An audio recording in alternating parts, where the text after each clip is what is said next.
किराएदार बेटा। उठ जा नालायक, सुबह के 8 बजने को है। तुझे एग्जाम नहीं देना क्या? थोड़ी देर और सोने दीजिए ना पापा। तू उठता या फिर मैं तेरे ऊपर पानी फेंकूं? रोज गधों की तरह सोता रहता है, पेपर की कोई टेंशन ही नहीं है। और एक हमारा समय था जब हम पेपर में फेल होने के डर से रात भर पढ़ा करते थे, सो ही नहीं पाते थे। तो क्या आप उसका बदला मुझसे लेंगे? मैं 15 मिनट बाद उठ जाऊंगा, आप प्लीज जाइए, मुझे डिस्टर्ब मत कीजिए। इतना कहकर रौनक रजाई ढककर फिर से सो जाता है। तू ऐसा नहीं मानेगा, रुक मैं अभी पानी लेकर आता हूं। बस फिर क्या था, इतना कहकर वो भागते हुए बाथरूम में जाते हैं और पानी की एक बड़ी सी बाल्टी लाकर रौनक के ऊपर फेंक देते हैं। पानी पड़ते ही रौनक झट से उठ जाता है। ये आपने क्या किया पापा? अब तू उठेगा नहीं तो यही करना पड़ेगा ना। वैसे थैंक्स डैड, आपके कारण ना अब मुझे नहाने की भी जरूरत नहीं पड़ेगी। चलिए अब आप माँ से बोलकर मेरे कपड़े निकलवा दीजिए, तब तक मैं ब्रश कर लेता हूँ। वैसे कल ना आप एक काम और करना, नहलाने के साथ साथ मुझे ब्रश भी करवा देना। ये ब्रश करने में ना मुझे बहुत आलस आता है।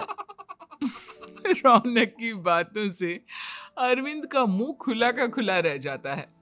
वो अपनी पत्नी कमला के पास जाता है और रौनक की हरकतों के बारे में बताता है, जिसे सुन उसकी पत्नी हंसने लगती है। तुम अपने बेटे को समझाने के बजाय हंस रही हो। रौनक बच्चा है, धीरे धीरे सुधर जाएगा, अब क्यों उसके पीछे पड़े रहते हो? अभी नहीं सुधरेगा तो कब सुधरेगा? 10वीं क्लास में है रौनक, वो अब कोई बच्चा नहीं रहा। अरविंद की इतना बोलते ही वहां रौनक भी आ जाता है। क्या डैड, मैंने आपको एक काम दिया था, वो भी नहीं हुआ आपसे। अरे क्या हुआ बेटा? माँ, मैंने डैड से बोला था कि वो आपको बोलकर मेरे स्कूल की यूनिफॉर्म निकाल दे, लेकिन मेरे पीछे पड़ने के अलावा इनसे एक काम ढंग से नहीं होता। देख रही हो कमला, देख रही हो अपने लाडले को? अरे आप चुप रहिए जी। चलो बेटा, मैं तुम्हें कपड़े निकाल कर दे देती हूँ बस। ऐसे ही साल पर साल बीतते जाते हैं, लेकिन रौनक के रवैये में कोई बदलाव नहीं आता। वो पहले से भी ज्यादा आलसी और पूरी तरह अपने माता पिता पर निर्भर हो जाता है। 2 साल बाद पता नहीं कहाँ गायब रहता है पूरे दिन, अब तक तो आ जाना चाहिए था। अरे आप इतनी फिक्र क्यों कर रहे हो उसकी?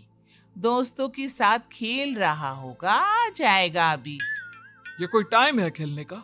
10 बजने वाले हैं, इतनी रात में कौन खेलता है? कमला कुछ कहती उससे पहले ही रौनक वहां आ जाता है। मम्मी जल्दी से खाना लगा दो, बहुत भूख लग रही है। तुम्हें तब तक खाना नहीं मिलेगा जब तक तुम बता नहीं देते कि इतनी रात गए कहां से आ रहे हो। ओ प्लीज डैड, अब आप एसी पे प्रद्युमन बनकर मेरे सर पर बंदूक लेकर मत बैठ जाना। अपनी फालतू की बकवास बंद कर और बता कहां से आ रहा है। माँ, अब समझाइए ना डैड को। बता देना बेटा, इनको भी तसल्ली हो जाएगी। आप बोल रही हैं तो बता देता हूँ, मैं दोस्तों के साथ मूवी देखने गया था, इसलिए देर हो गई। तो इन सब चीजों में मेरे पैसे उड़ाता है। कभी 1 रुपया कमाने के बारे में सोचा है तूने? जब देखो हवा की तरह पैसे उड़ाता रहता है। माँ, अब आप इन्हें चुप करा दीजिए, वरना ना मुझे गुस्सा आ जाएगा। अच्छा, क्या कर लेगा? बता ना, क्या कर लेगा तू? वैसे बात तो ठीक ही है, मैं कर ही क्या सकता हूँ। पैसे तो फिर भी मैं आपसे ही मांगूंगा ना। चलिए अब ये सब बात छोड़िए और मम्मी मेरे लिए खाना लगा दीजिए। अभी लगा देती हूँ बेटा। मैं बता रहा हूं कमला, एक दिन ये ऐसे ही बिगड़ जाएगा। उफ़ो, आप क्यों इतना पीछे पड़े रहते हो मेरे बच्चे के? बात की बाद में देखेंगे, अभी आप शांति से उसे खाना खाने देंगे? अगले दिन। डैडी, मुझे 10,000 रुपए चाहिए। हाँ? अब इतने पैसे क्यों चाहिए तुझे? डैड, आप बिना सवाल किए कभी पैसे नहीं दे सकते क्या? जब तक तू बताएगा नहीं तुझे पैसे भी नहीं मिलेंगे। अरे, अब आप अपने बेटे को पैसे भी नहीं दे सकते? नालायक, तेरी उम्र के लोग नौकरी करते हैं और एक तू है जो नौकरी करने का नाम ही नहीं लेता कभी। आप लोगों के होते हुए भला मैं नौकरी क्यों करूं? अरे हम कब तक पैसे देंगे तुझे? तुझे भी तो अपने पैरों पर खड़ा होना होगा ना। कौन सा उधार के पैरों पर खड़ा हूं? अपने ही तो पैरों पर खड़ा हूं मैं। इसी तरह रौनक दिन प्रतिदिन लापरवाह होता जाता है। उसकी लापरवाही को देखते हुए अरविंद और कमला अपने बेटे की शादी कराने का फैसला लेते हैं और 1 महीने के अंदर अंदर ही रौनक की शादी मेघा नाम की लड़की से करा देते हैं। शादी के कुछ दिन बाद, रौनक, मुझे एक अच्छी सी साड़ी चाहिए, आप ला दोगे ना?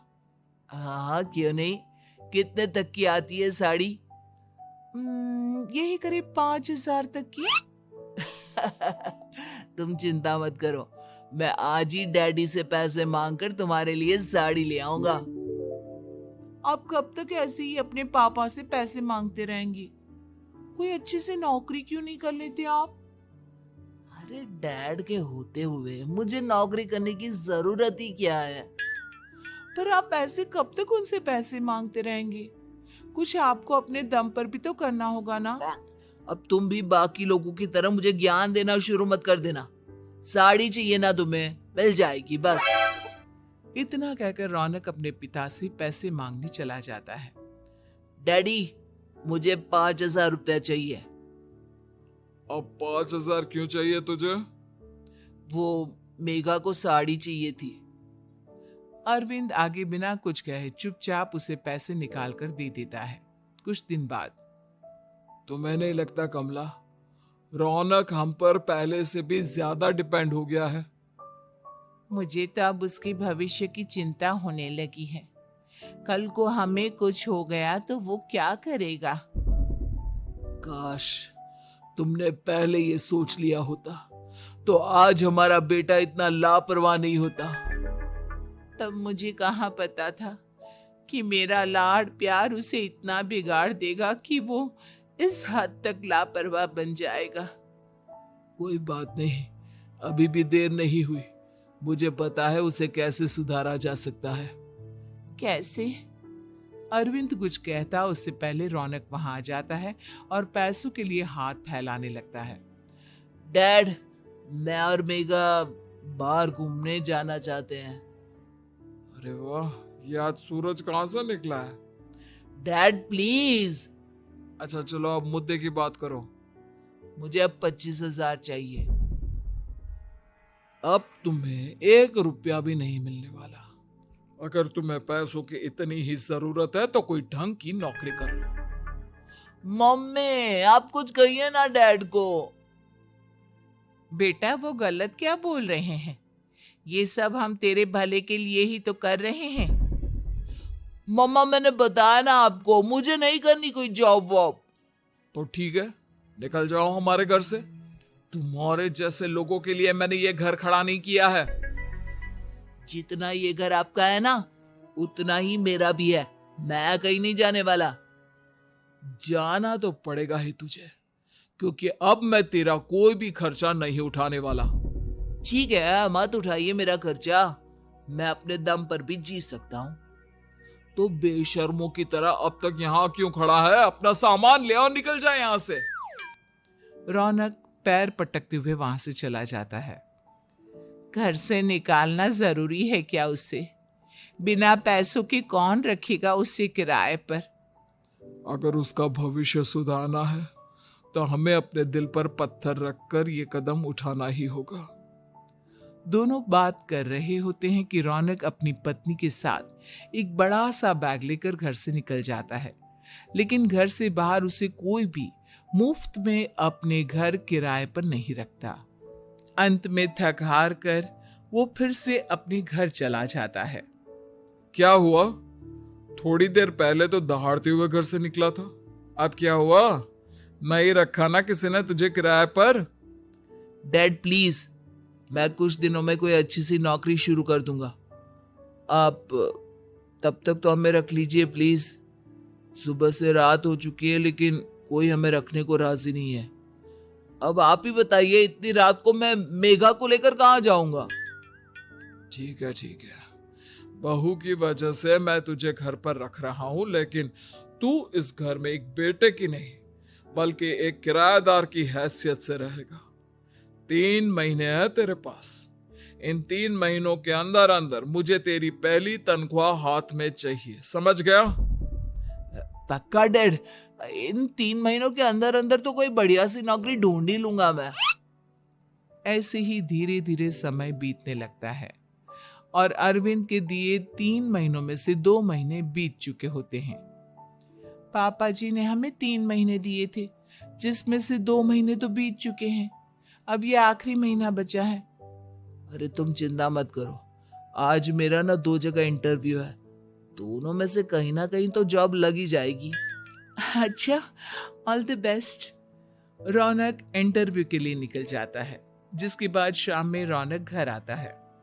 कैसा गया इंटरव्यू? आपकी नौकरी लगी या नहीं? अरे पहले सांस तो ले लेने दो अच्छे से। बताइए ना, मुझसे तो जरा भी इंतजार नहीं हो रहा है। वो दरअसल बात यह है कि मेरी नौकरी तो लग चुकी है लेकिन पैसे बहुत कम है। कितने पैसे हैं? 15,000। इतने में अरविंद और कमला मिठाई का डिब्बा लेकर आ जाते हैं। बधाई हो बेटा। हम जानते थे तेरी जॉब जरूर लगेगी। लेकिन मेरी सैलरी बहुत कम है मम्मा। कम है तो क्या हुआ, धीरे धीरे बढ़ जाएगी। हाँ बेटा, हम तो बस चाहते थे कि तू अपने पैरों पर खड़ा हो जाए। मतलब अब आप मुझे घर से नहीं निकालेंगे? नहीं, ये सब हमने तुझे जिम्मेदार इंसान बनाने के लिए किया था। Thank you mummy papa. अगर आप दोनों ऐसा नहीं करते तो मुझे कभी अपनी जिम्मेदारियों का एहसास तक नहीं होता। आज आपने मुझे सिखा दिया कि इंसान का अपने पैरों पर खड़ा होना भी जरूरी होता है। इतना कहकर रौनक झट से अपने माता पिता के गले लग जाता है और अपनी कमाई की पहली तनख्वाह वो अपने माता पिता के हाथ में सौंपता है। इस तरह रौनक एक गैर जिम्मेदार व्यक्ति से एक जिम्मेदार